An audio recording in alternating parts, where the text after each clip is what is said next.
Welcome to another Mike Flanders podcast. Well, today I have a long-time friend, and to some of you people in the business may even know the band that he plays in. The funny thing is we've known each other now since I think around 2010. I think we figured out, and we both met through a mutual friend that unfortunately is no longer on this earth, but was an amazing connector. Welcome today, Peter Keys from Lynyrd Skynyrd. Hey, Mike Flanders, how are you doing? I'm doing good, and thanks for coming at 10 o'clock in the morning. So we're both indulging in coffee, and we kind of had a little talk before this and said, you know, what are we going to talk about and what are we going to do? But, my motivation to this is to profile what we do and kind of let folks know, more about this environment and this fish tank that we swim in Nashville, because it's so diverse and there's so many amazing, talented people, and they literally live up the street most of the time. You just said, hell, how far away are you from me? Well, it's crazy. I said, okay, we got to be here at 10, so I left my house at 9:30 and I was here at 9:40. I forgot that we live around the corner from each other. You'll always said that. Hey, you're around the corner, So I think a good way to start this is the gentleman that introduced us, sort of said, hey, Peter's this amazing, organ player, or keyboard player, blah, blah, blah. And around that period, I was in Berry Hill studio, I think, or did we work at 18th Avenue together as well when I was there? I think we started in Berry Hill. Okay, yeah. So I had moved over to Berry Hill, and Peter would come down and with all kinds of different toys. He basically had an endorsement with Hammond. I don't know if you still do, but used to bring these beautiful Hammond. SK2, yeah, I do. Yeah, I'm still a Hammond artist. Yeah. So I think a good way to kick this would be, tell them a little bit about your life and how you ended up in this town, and then the journey, and then going from, basically being, a basic musician like we both are, to where our careers end up, and how you ended up in, let's call it, an iconic band. So, well, I'm still a basic musician, Mike. It's it just happened to land a really good gig. I started playing piano when I was 4. Took classical lessons, played, up through high school, started, a couple bands in high school, did that thing, took some private instruction with a couple jazz people, went to Berklee College of Music and got thrown out in one semester, which I'm very proud of. Didn't meet John Mayer there, did you? No, I didn't. No, I think he finished. But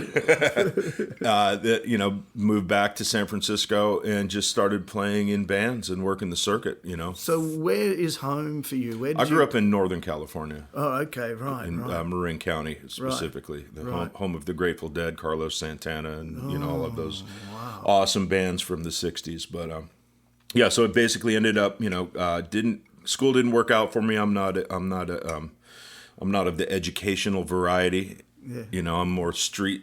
I wanted to learn in the clubs, or actually, I just didn't want to do the work. I'll be honest. Let's be honest here. Went back to San Francisco, played in a ton of bands, lived there through like the '90s, and then the .com boom happened.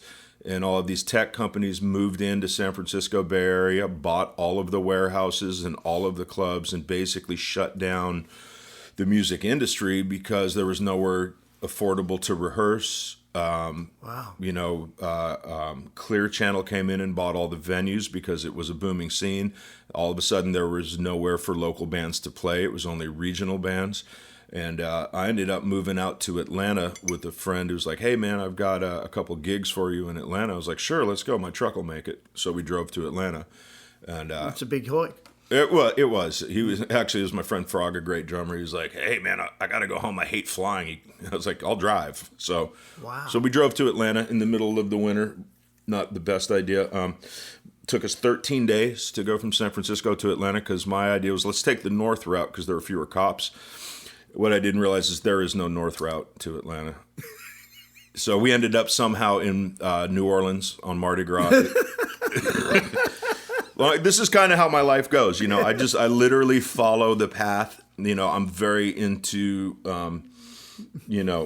organic. I let approach. stuff happen, man. We improvise. I've improvised my way into my life. Yeah. So, anyways, ended up in Atlanta. I hooked up with Parliament Funkadelic there. Did an audition for them. Ended up working with a band called the Original P, which was the original Parliament. I don't know if you guys know who Parliament Funkadelic is. It was George Clinton and Parliament, which was a doo-wop band back in the late 50s, early 60s. Yeah. And then they took a bunch of acid and discovered electronic music, or electric Was guitar. that Bootsy Collins? Bootsy Collins came later, Yeah, but okay. Eddie Hazel was a guitar player. They basically discovered Jimi Hendrix, his music, and started messing around with electric rock and roll. Created psychedelic funk, and became Parliament Funkadelic. Anyways, they were inducted into the Rock and Roll Hall of Fame in 1996, I believe. And so the Parliament, which was the band, started another band aside of George Clinton's band, which was the P-Funk All-Stars. They started the Original P, and I toured with them, performing all the music from the Funkadelic era. And that was kind of my big break. I'm using air quotes here, guys. Yeah. And then we did a tour, and then we broke for Christmas. And literally, when I say broke for Christmas, it means I was broke for Christmas. And I had to go get a job flipping burgers. And I was like, damn it, I've made it, and now I've unmade it. Do you make a good burger now? No, I was horrible. I lasted about 2 weeks at that job because I couldn't get up in time for my shift at noon. Right? So I'm basically a lifer musician. Anyways, that's great. All that to be said, that was like my first real touring gig, and ended up moving up to Detroit, where I linked up with a bunch of people. Another big up there. change. Yeah. Well, I got chased out of every city I lived in, man. Wow. Yeah. That's bizarre. So moved to Detroit in 2000 and bought a church with a couple people, and we turned it into a studio. And this is basically when the huge financial crash happened. So I couldn't get $100 a day in a studio, man. So I started coming down to Nashville and working with a group called the Music Mafia. Oh, okay. Right, Well, I because- first met the Mafia in 2002. Yeah, that's when John and Gretchen and Right. And that's and they came up to Detroit, Right. And I was working with some of the people from Kid Rock's camp, and Right. they had opened a show for Kid Rock, and then they did an after party that they pulled me up, and I played with them, and I was like, cool, and I was like played a song. I'm like, thanks, guys. They're like, no, you keep playing. I was like, what? And so they had me play till about 4 a.m. wow. And I really fell in love with what they were doing, because they were this crazy group of just misfits. Was Corey Gearman? Corey was running it. Yeah. So I had met Corey in 2002, and he kind of was the leader, right? Mm. And then he ran. He was the brains behind the organization. Yeah. He put together there was a funny name for the record label through Warner's too. Raybaugh. That's it. I can never remember that. Yeah. Yeah, red and yellow, brown and white. Is that what it means? Yeah, it's for like Music Without Borders. It's about, including everybody, racism or whatever you want to call it. He lives down there in Whites Creek now, right? Yeah. He's Bob's personal assistant now. Bob being Kid Rock. Right. Yeah, Right. I knew he was working closely with him. Yeah, Yeah. and he's got a couple of other artists or whatever too. Yeah. Yeah. So, anyways, that's kind of what brought me to Nashville. I started flying down here, doing sessions and gigs with the Music Mafia. And then when I realized that Detroit was just taking a huge shit, like nothing was happening there, I just decided to move down here. I actually found a salaried gig on Craigslist, which afforded me to move down here. And that was in October of 2008. And then Billy Powell from Lynyrd Skynyrd passed away in January of 2009, and I got a call in March to audition for Lynyrd Skynyrd. Really? Yeah. Wow. So that's the long short story of it. So basically, the reason that I was able to get that call was because of all the people that I'd worked with previously. Right? Yeah. Skynyrd was out with Kid Rock the year before. When Billy Powell passed away, they asked Bob's guitar player, Marlon, who I'd been playing with, if he knew anybody that could take over. And he said, yeah, I think Peter Keys is in Nashville. Give him a call. So I got a call from Marlon. And he's like, hey, man, I need you to learn Give Me 3 Steps, Sweet Home Alabama, Call Me the Breeze, and Freebird, note for note. I'm like, what are you talking about? He's like, I got you an audition with Skynyrd. I'm like, dude, that's amazing. When? He's like, Saturday. I'm like, man, it's Thursday. So basically, I spent 2 days just, studying every bit of footage I could find of Billy Powell, figuring out his technique and his fingerings, and of course, all of the notes, and went in and had the stuff down note for note. There were about probably 15 or 20 other keyboard players that went in. Oh, really? Oh, yeah. Yeah. Oh, wow. Yeah. So when I got the first call back, they're like, first of all, thank you for being prepared. I'm like, who comes unprepared? Clearly, everybody else came unprepared. Really? Yeah. Yeah. They just winged it. They just winged it. Yeah. They're like, yeah, we'll just play along. And, they said they had some amazing players, but nobody knew the parts. So I basically... Lucky Marlon really outlined that. Yeah. Yeah. So I went in there and crushed it. I was like, this gig is not getting away from me. No. I knew it was my moment. And how many years later now? Now it's been 11 years. Jeez. Yeah. So, I've been lucky enough to grace the basement of Peter Key's house. Tell them how many keyboards are sitting under there. I lost count at 36 or 37. Yeah. Yeah.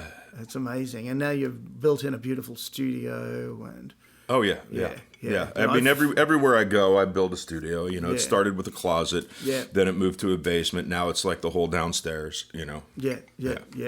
Well, I first went under there and he'd just moved into that house. So there was just keyboards lined up everywhere and a little section in the corner with his Pro Tools rig. And then, hey, have a look at this. And, and pretty much you've done, 90% of the work yourself, haven't you?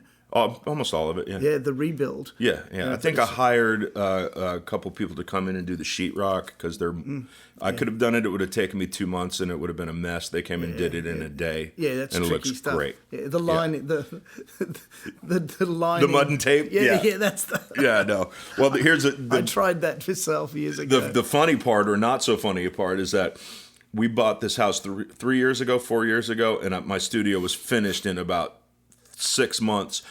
This week, we are finally doing our bathroom, our master bathroom, so that my wife has a shower. Upstairs. Oh, jeez.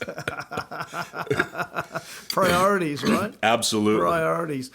Wow. So talk a little bit about, and I think people would be interested in this because, explain the experience of walking into that audition and then walking onto a stage that maybe 16, 18,000, 20,000 people would have been some of the first gigs, right? Yeah. Yeah. Yeah. Walking into the audition was nerve-wracking. Nerve-wracking doesn't even describe it. They had the band set up in a semicircle around the keyboard, so everybody's looking at me. Oh, geez. Yeah. So, and we did it at Blackbird. Oh, Studio. really? Yeah, okay. Which is not where they SIR or anywhere, no. Yeah. So I basically show up and I walk into the room and I just, my knees are buckling and I sit down and I'm like, oh my God, there's Gary Rosington, Johnny Van Zant, Ricky Medlock, and the rest of the band all looking at me. And Johnny goes, okay, what do you want to play? I said, Call Me the Breeze. So we went through Call Me the Breeze. And it's funny because they gave me a shitty keyboard. They had like a freaking old Kurzweil that felt like a Casio, and the person that auditioned before me came out and said, "Oh my God, dude, that their rig is a piece of crap, man." And I was like, "Oh boy, whatever." And I walked in and I was like, "Oh, a Nerf piano, nice," and I just went ahead and played along.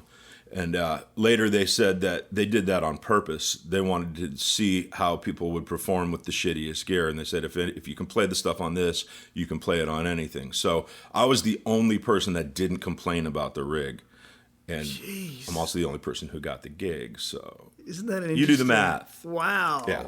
That's really, the psychology is interesting. Oh yeah, and I had a camera on me the whole time. I'm like, what is this? Like so it was Michael Jackson gig. You go and play in a booth, and he used to watch the videos after. Yeah. Yeah. It was nerve-wracking, but I did the work. I knew the parts. The band was great. Everybody was really super genuine. And then by the end, I played Freebird. And I was like, all right, guys, thanks. And I look over, and Dale Rosington, Gary's wife, one of the background singers, is crying. And I'm like, oh, boy.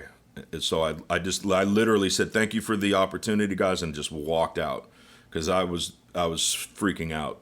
Did you feel that you did well? Or did you feel, I knew I'd crushed it. Oh, well, that's good. Yeah, literally, but Dale was in tears, which means that I'd, pretty much captured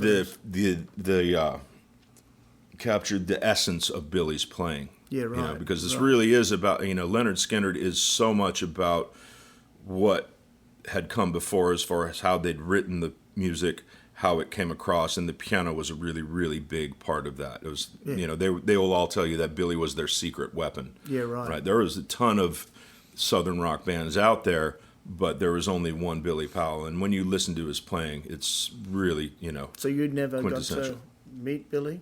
Never got to meet Billy. No. But I feel like I know him intimately through knowing his parts. Yeah, without a doubt. So yeah.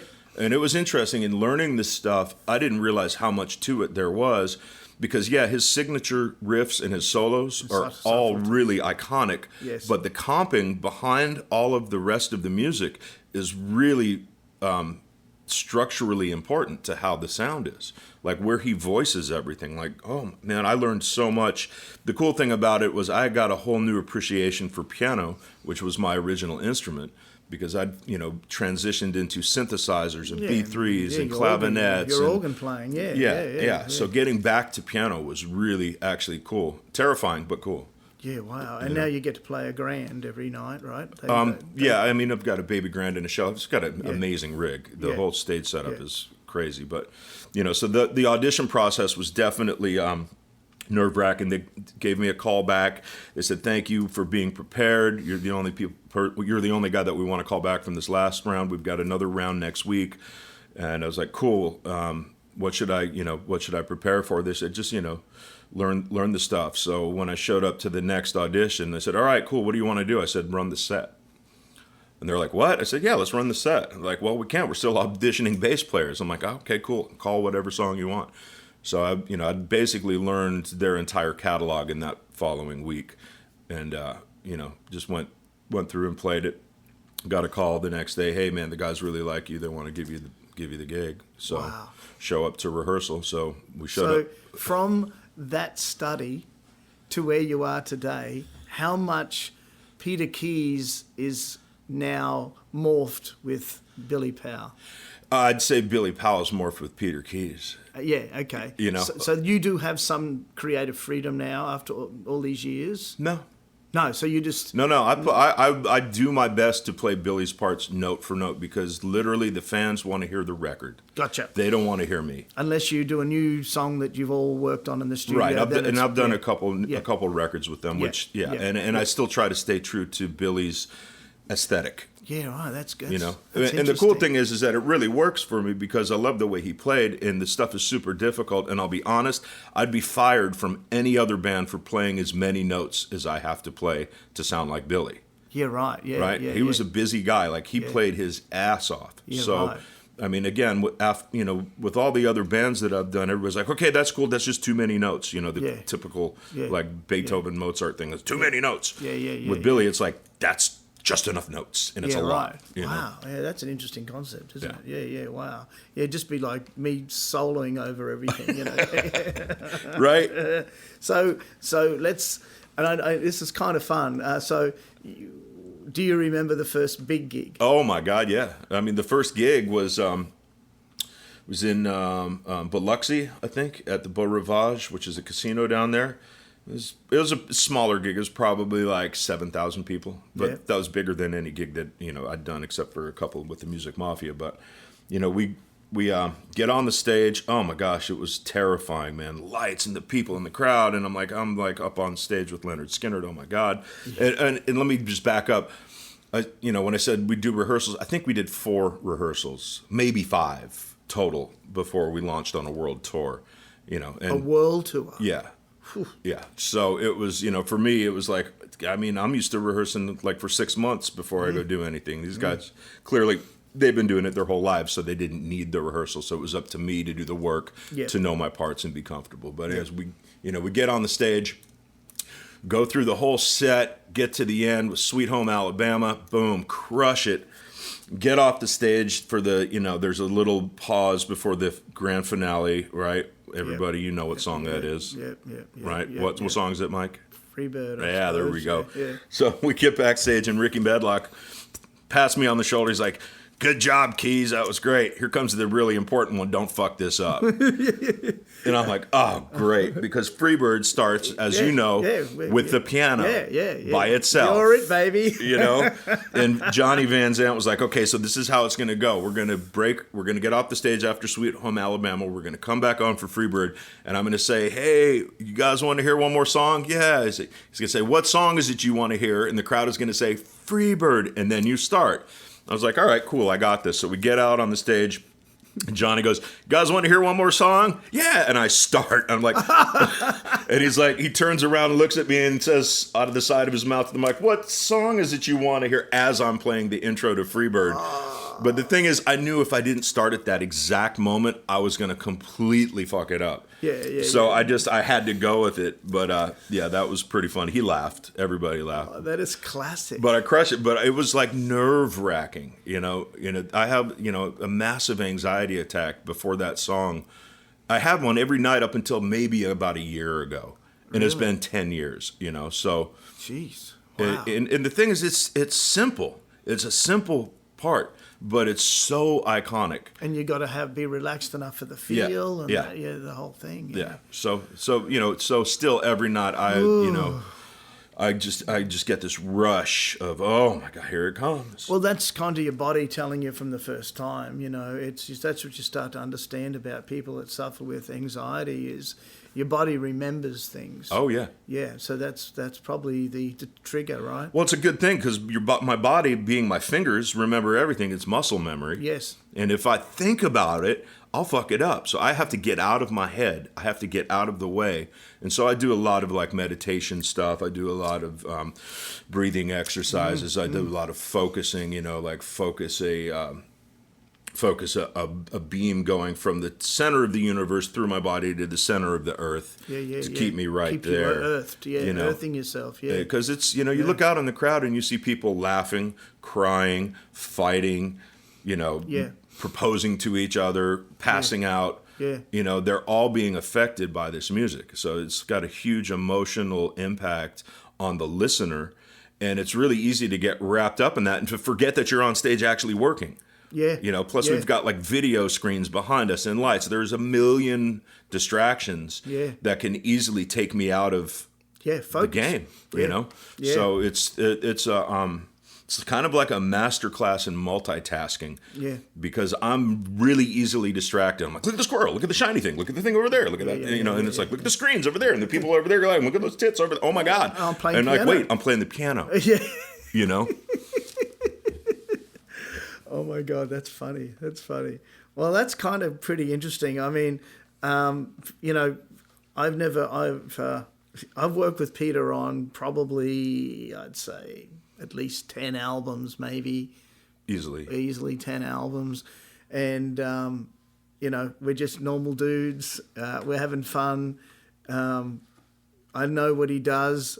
I normally hire him to play B3 organ because I'm an organ. I love organ. And but do you ever get to play any organ? Oh yeah. Yeah. So you've got an I've got an organ set up to the left with a keyboard on top of it for clav and whatnot, and then there's a piano to the right with another keyboard on top for strings and pads. So what kind of organ are you doing that? I've got a Hammond. It's actually an XK3C with a Leslie 122. Oh really? So you get to take a Leslie out there? Oh yeah. Oh okay. Oh, wow. Yeah. The only reason that I use the XK is because we drop everything a half step.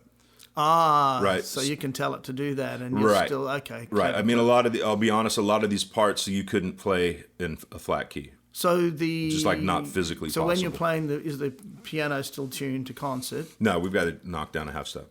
Wow. Well, it's a digital piano. Oh right. Okay.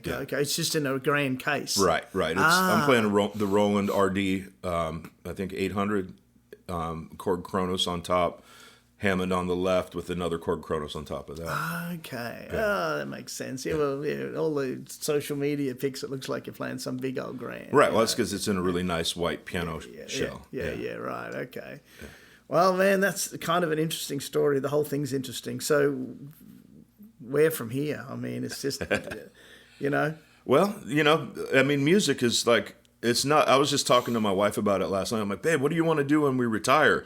She's like, she laughed, first of all, because we don't retire. No, and she's like, yeah, let's get a RV and go drive around the country and visit all the national parks. Yeah. I was like, that sounds great. And the next thought in my mind was like, okay, I need a mobile rig. Exactly. Literally, the next thought in my mind is like, yeah, I can totally do that so long as I have a way to write and compose and play.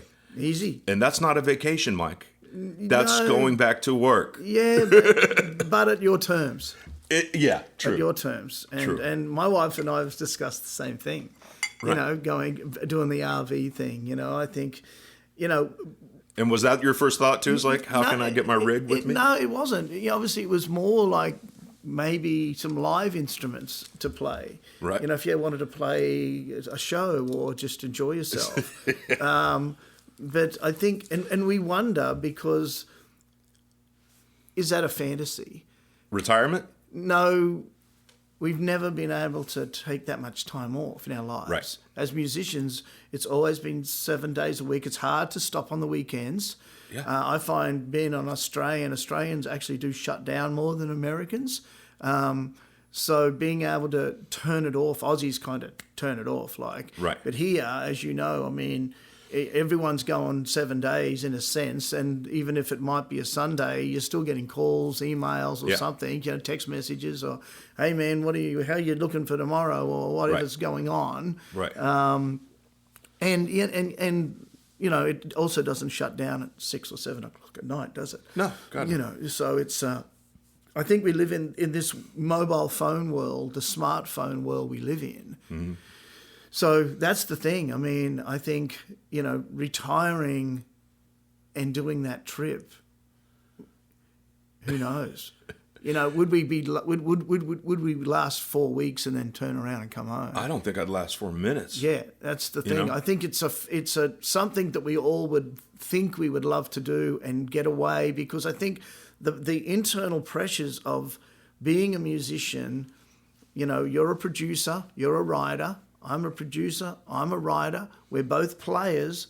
You've got an iconic gig, I don't have an iconic gig. We have to kind of figure things out, and it's a daily or every minute occurrence that goes through our mind from the day we stepped on our first stage, isn't it? Well, it's the only way that I know how to process information is in a musical sense. Yeah. Right? That's how I just see everything. So, I was going to mention this. It's like even listening to music for me is work. Yes. Because what do I do when I listen? I take it apart. I figure out how they did this. Yep. Do I like this? Why do I like this? Do I not like this? How did, it's crazy. I don't know that I can listen as a consumer or, in an enjoyable way, because I'm constantly trying to break it apart and figure it out.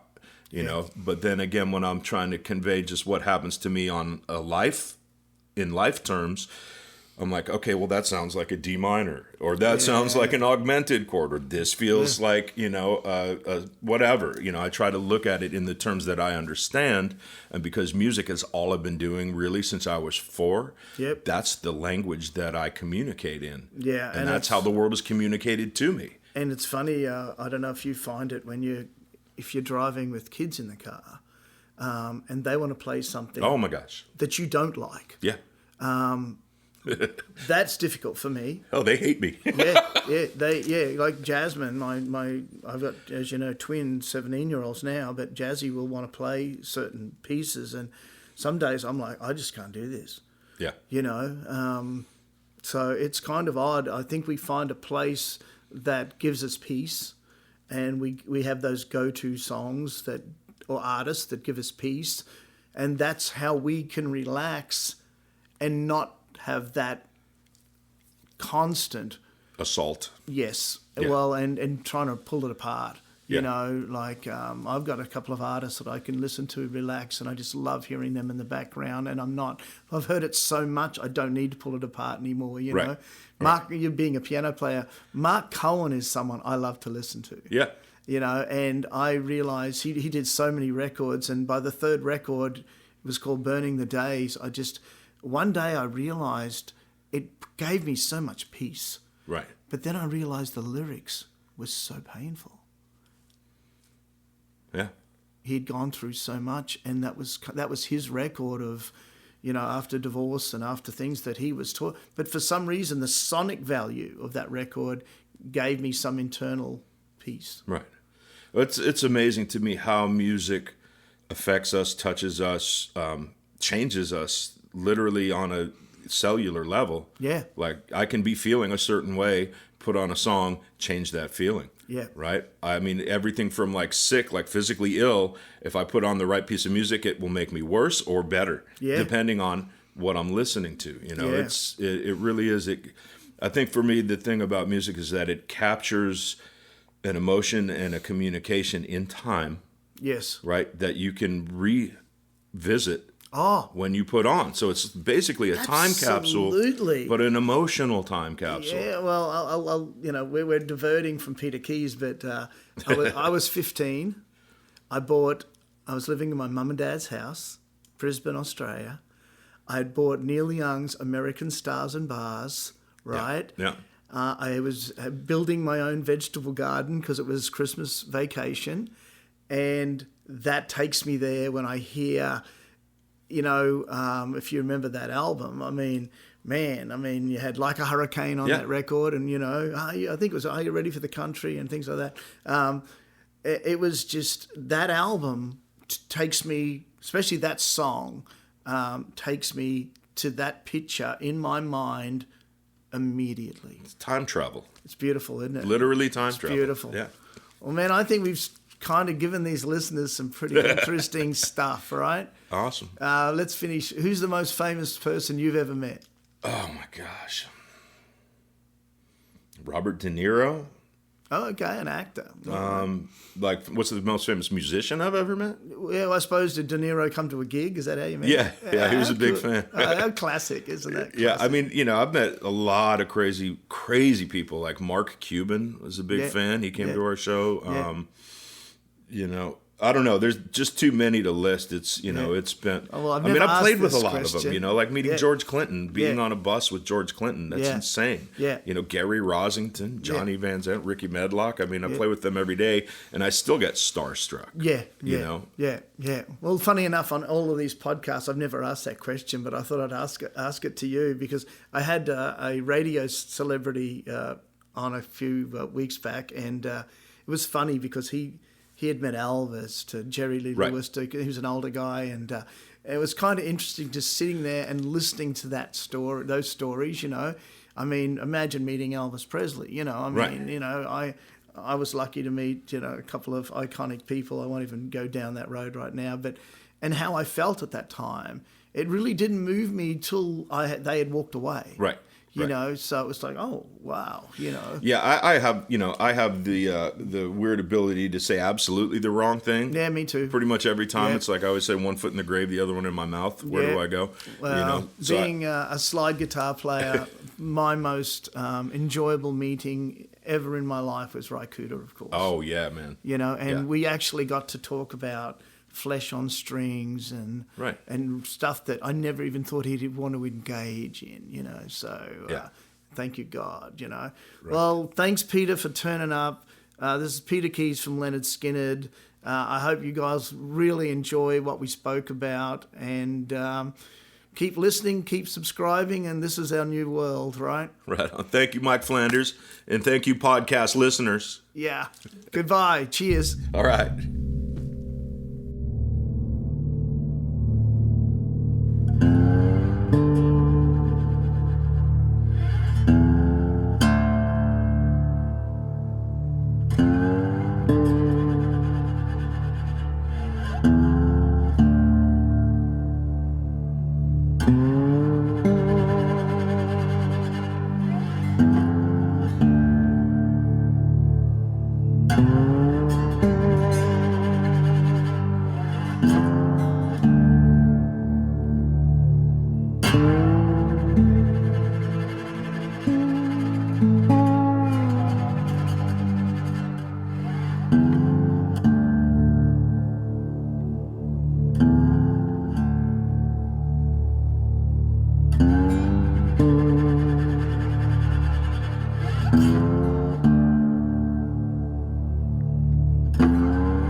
Bye.